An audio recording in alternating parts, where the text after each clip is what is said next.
What's up, guys? War here. Welcome back to the channel. So today I have a tier list video, and we're gonna make a brand new tier list for Diablo 4 Season 8. I mean, we've read over all the patch notes, all the changes. We've just deep dived into all this. You know what I mean? And there's a lot of people that got some tier lists out. Big shout out to Rob, and then big shout out to the boys over at Maxroll. I'm going to kind of use Maxroll as a guide, but I really have my own list, and it really only comes down to a couple things. But before we get there, there's been a lot of changes in Diablo 4, especially coming from season 6 to 7 to 8. Huge changes, a lot of changes, guys. So again, if you have not read over the patch notes for this, I definitely advise that you do this because there's a lot of really good changes. Nerfs to the powers, buffs to the classes, buffs to the bosses. I mean, there's a lot of really good changes here. Okay, with that out of the way, let's go over the tier list that the guys over that Maxroll have, and then I'm going to go ahead and give my 2 cents and my thoughts on what we have here for the tier list and what I think you guys should be playing. As you guys can see here, this is just endgame and pit tier builds tier list. Now, I know you guys only care about pushing the pit. You guys only care about defeating the highest level of Diablo 4, which is the pit, and in the fastest time. I know you guys don't care about anything else. You don't care about leveling. You don't care about literally anything else. It's only which builds can I do the highest pit tier in. That is the metric, and that's what we're going off of. But I'm going to spin it. I'm going to add that in, but it's going to be all about fun. Okay, what's the funnest and the coolest and the best classes with builds to play in Diablo 4 Season 8? The game has come a long way, and this is where we're at, and I still think I have the perfect list. So let's take a quick look. In the S tier, not one Spirit-born, absolutely ridiculous. Multiples necromancer builds, multiple barbarian builds, outrageous. Only one druid and rogue build, no sorceresses builds, absolutely outrageous. Okay, absolutely outrageous. There's a lot of really cool builds here. So let's go over to the real tier list because they just have it wrong. Okay, starting off on the don't play ever, like don't play this in season 8. You're not going to get anywhere. We already know what it is, right? We know what it is. Come on, guys. Barbarian. You guys knew this was coming.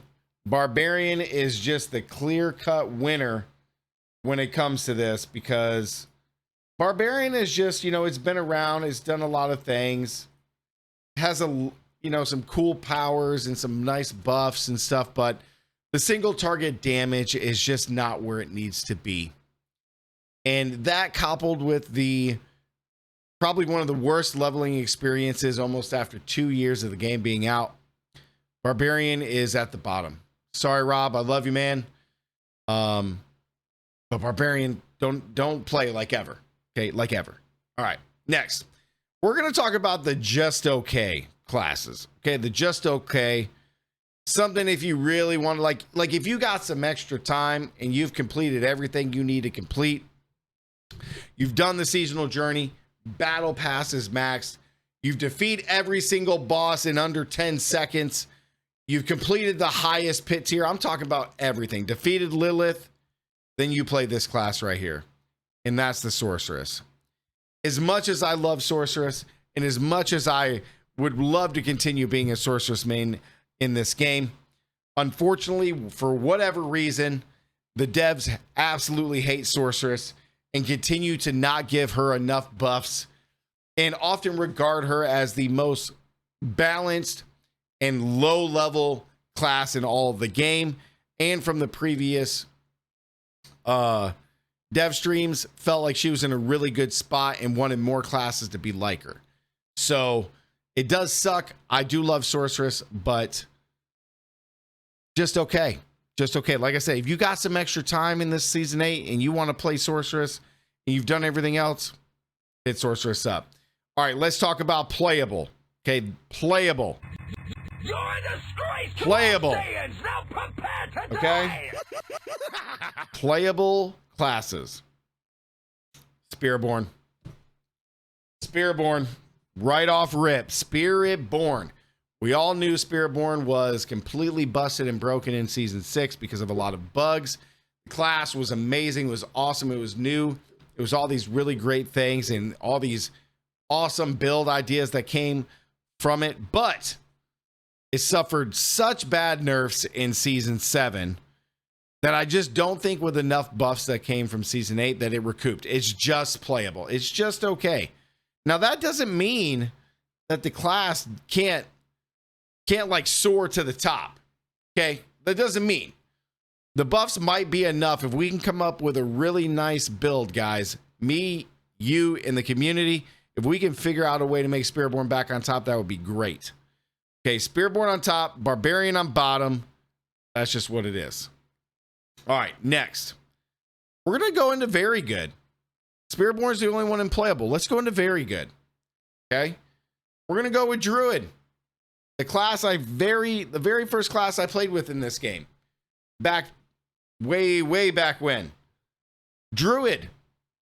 Now, Druid has the potential to be the best. It has the most build diversity that I've ever seen in this game so far.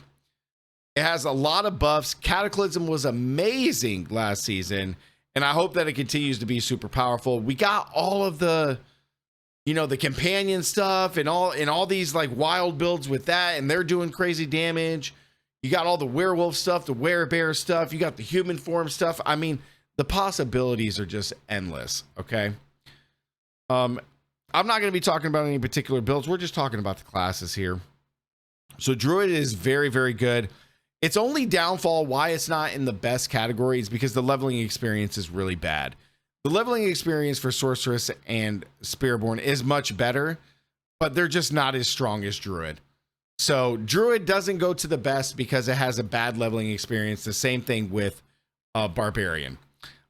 So very good. Okay.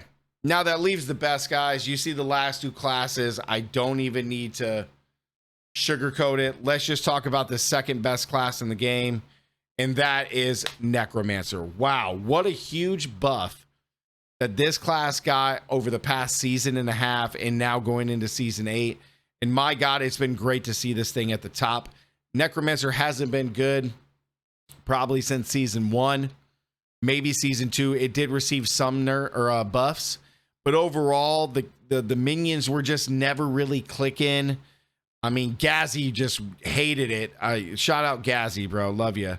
But I think they finally figured it out. Minions, super strong. Bone Spear strong. Shadow stuff strong. All the blood stuff is strong.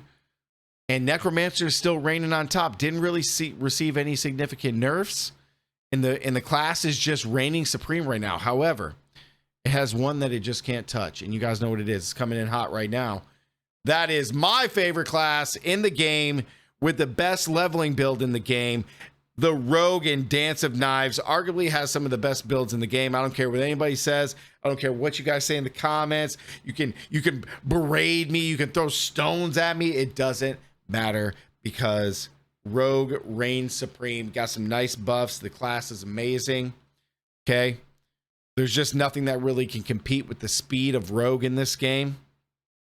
And I mean, it just flies all over the place. And that's what we do here on this channel. We speed through the game with the fastest class, and we just want to destroy everything. Now, it may not be the best, when it comes to the highest pit runs, but with Hail of Arrows and some of these other builds like Twisting Blades, it's up there. Okay. All right. Fastest build, best leveling build, best experience. I mean, what else is there to say about Rogue? Okay. So this is my tier list, guys. There's a lot of builds in here. If you guys want to correlate this list with the tier build list, you got some here. Shout out to Maxroll. Okay. I'm going to be playing Rogue with Dance of Knives this season again. And maybe there'll be some new stuff to play. We'll see. But this is the best tier list for season 8, guys. Like the video. Comment down below. Let me know what you guys think. And as always, stay gaming. And I'll see you guys in the next one. Peace.